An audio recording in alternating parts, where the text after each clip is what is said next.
Felicitous greetings, fellow fanatics.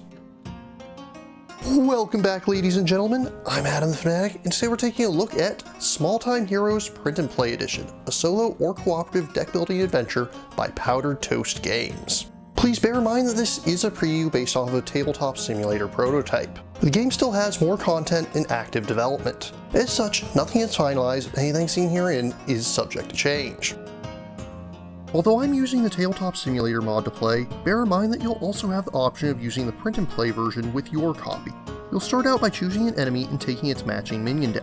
As of the time of writing, the Houndmaster and his Wolf Pack are the only available choice. Take the 3 different levels of minion decks and shuffle each of them individually. Then, deal out the top 3 cards from the level 1 minion deck and place a health tracker below each of them. Make sure to set each tracker to match the minion it represents, and double these values if playing with 2 players. Next, you'll check to see if any minions you dealt have a block value or on-arrival effects. These will take place immediately when you deal a minion out, and you'll place an appropriate number of block tokens on them as well. Take the environment cards that match your foes and make sure that they're both minion side up for the time being. Make sure to keep the enemy's matching reward card nearby, and shuffle up the intent deck and potion deck as well. After you're done setting up the enemy, it's time to choose the heroes. In the current release, you can choose between Joan the Warrior or Lyra the Rogue. In either case, your hero will have 64 cards. 10 of these will have no border around them on the front in order to be used as your starter deck, while the other 54 make up your market deck. Shuffle up the market deck and deal out 4 cards. Immediately choose one of those to shuffle into your starter deck to make your hero deck. Then refresh the market row so that there are 4 visible cards. Each character has a matching reference card and status card that you should keep nearby. Additionally, each has a card unique to them.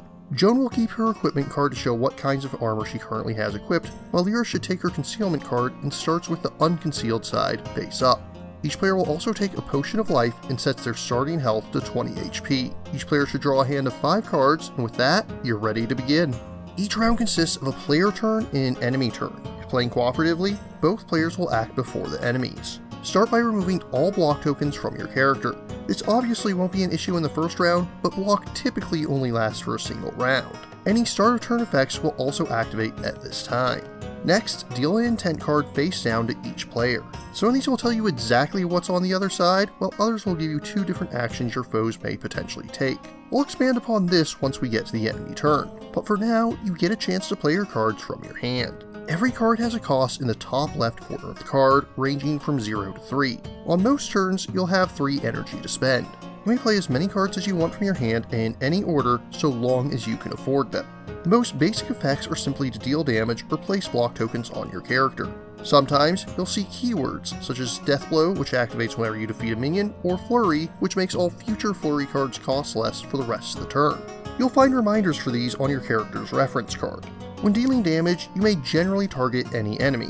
Once you've chosen a target, remove block tokens equal to the amount of damage. Then, if you have any damage left over, it will hit them directly. If you manage to kill a minion, any excess damage against them is wasted. When you defeat a minion, discard them, but you'll also need to check for any rewards or on-death effects they may have. On-death effects are generally bits of revenge a minion will take with their dying breath. Meanwhile, particularly powerful minions may give you a bonus for defeating them. This can include drawing extra cards, gaining extra HP or energy, or even drawing a potion card to use later. Once you're done playing cards, discard any that you played or may remain in your hand. Though if playing as Joan, do remember that her equipped arms and armor remain on her equipment card. Then, draw up to 5 cards. If you don't have enough remaining in your deck, then draw as many as you can, reshuffle your discard, and then draw until you have 5 in hand. After all players have taken their turns, it's the monster's turn to make life difficult for you. Begin by resetting the block of each minion, as indicated in the top center of their card.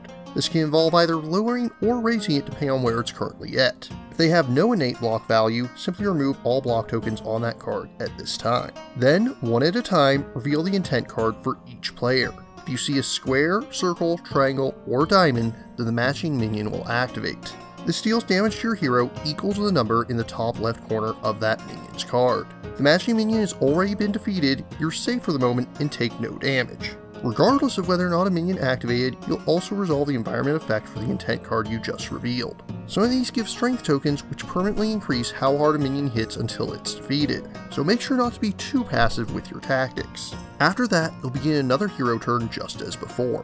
Eventually, you should manage to defeat all foes in the first wave. They're not so tough, but there's far greater challenges to be had. After each wave, you'll look at the rewards card to see what you gain. In this case, you'll get to add 2 cards from the market row to your hero deck. After that, shuffle your hand and discard back into your deck with the new cards and draw 5 cards again for the next round. Take 3 minions from the level 2 minion deck and challenge them just as you did with the first wave. Each wave gets successively harder than the last, but you'll gain rewards which can hopefully help you weather through each of them.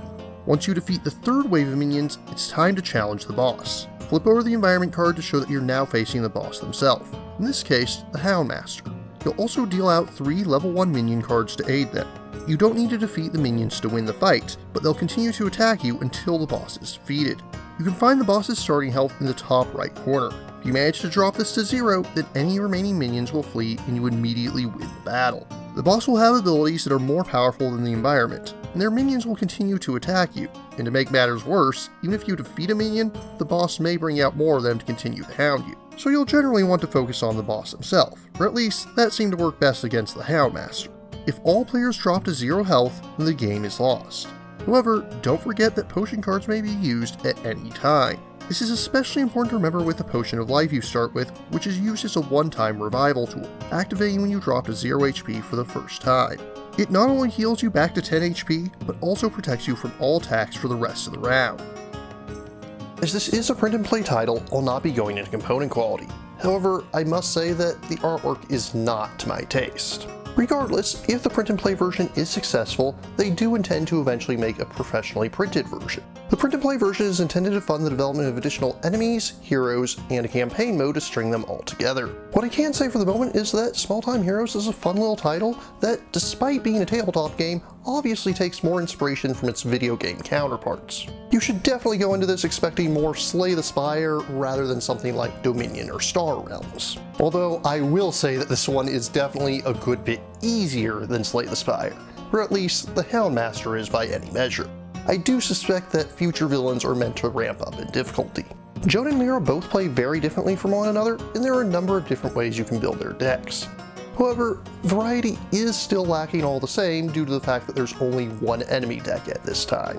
That being said, they do have a clear roadmap set out as to where they wish to go from here, and I'm very curious as to how it will all turn out in the end. As this is a preview based off of an unfinished prototype, I'll not be giving Small Time Heroes a formal review score at this time. What I can say is that it's an interesting little title that does a good job of bringing the concept of video game deck builders into the tabletop landscape. And if you're interested in trying it for yourself, there's a tabletop simulator mod which anyone can play for free. Meanwhile, the print and play version of the game is currently on Kickstarter. If you just want to try the basic version with Joan, Lyra, and the Houndmaster, then that'll cost you $3. However, if this seems like the type of game that you enjoy, then you may want to consider the $9 pledge instead. This will include monthly updates with 3 new villains, a new hero, and the aforementioned campaign mode. If you're interested in backing or learning more, links are included in the description.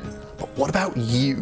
What do you think of Small Time Heroes? What deck building games do you enjoy? If you have any questions, remarks, or opposing points of view, leave them in the comments down below. And don't forget to like, share, subscribe, and ring that bell.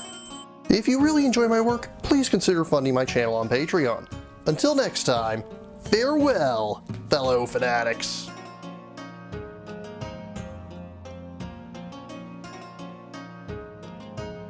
Thank you again for watching. I have plenty more to share with you if you're interested. You can click up here above my head to subscribe to my channel. You can click over here on my monitor to see the most recent video that I've worked on. Or if you prefer, you can click up here to open this mysterious vault and see what video that the YouTube algorithm has picked just for you.